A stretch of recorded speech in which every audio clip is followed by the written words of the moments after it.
Good morning to all. Welcome to biology class. Dear children, last day we learned about digestion in various parts of digestive tract. We know that and different nutrients are present in our food. Which are they?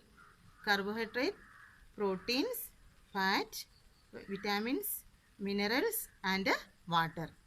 But first three, that is carbohydrate, proteins and fat, these are in complex form.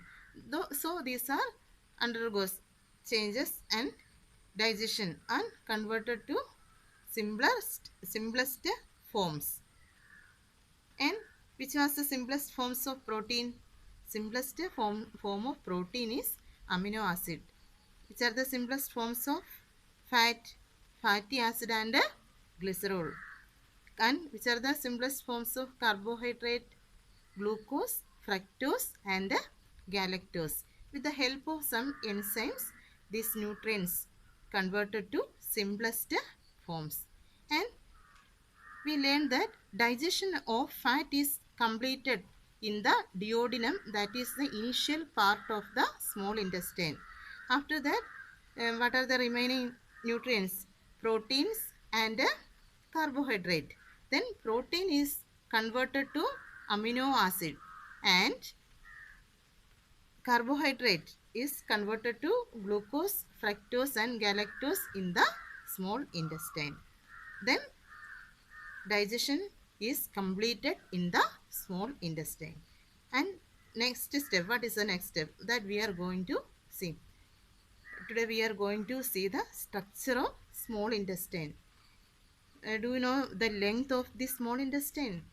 5 to 6 meter length. It is very lengthy, but this is a folded and coiled structure. So it improves. Its structure helps to increase the surface area.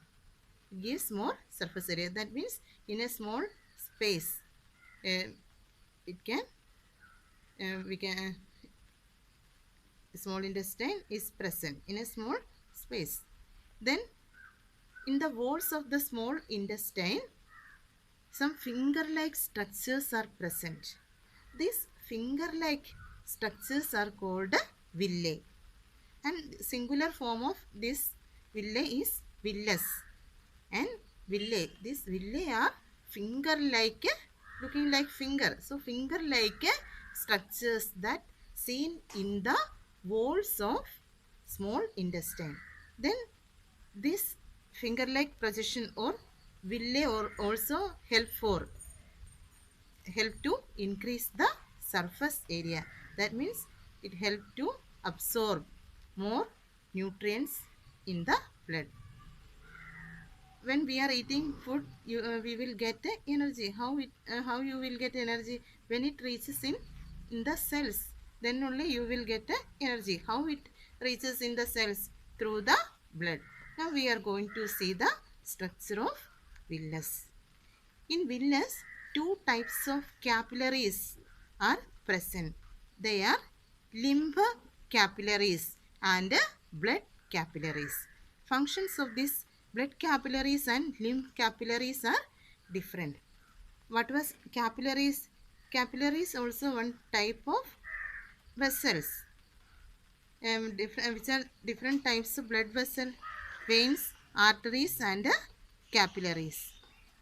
Then lymph is a colorless fluid and its color is white because of the presence of white blood cells in the lymph. This lymph carries helps to remove some toxins from the blood. We will study this later. Then blood capillaries and lymph capillaries are there. First we are going to see what is the function of blood capillaries.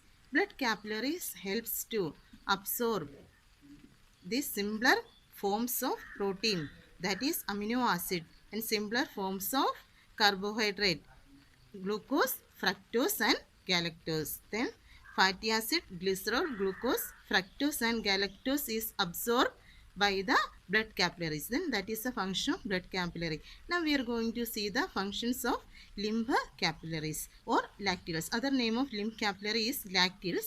This lacteal helps to absorb fatty acid and glycerol. This is the main difference. Then lacteals and blood capillaries helps to absorb simpler forms of these nutrients. And here you can see arteries, veins and the lymph duct. Then these are the branches. Blood capillaries are the branches of these veins and arteries, and lacteal is the branch of lymph duct. Functions of these two capillaries are different. What is the main peculiarity of this capillary? In capillaries are thin-walled structures, and some small holes are present in the walls of this capillary. So nutrients can easily reach us in the blood or capillaries, and waste moves out through the holes or openings that seen in the walls of these capillaries. Thank you. Have a nice day.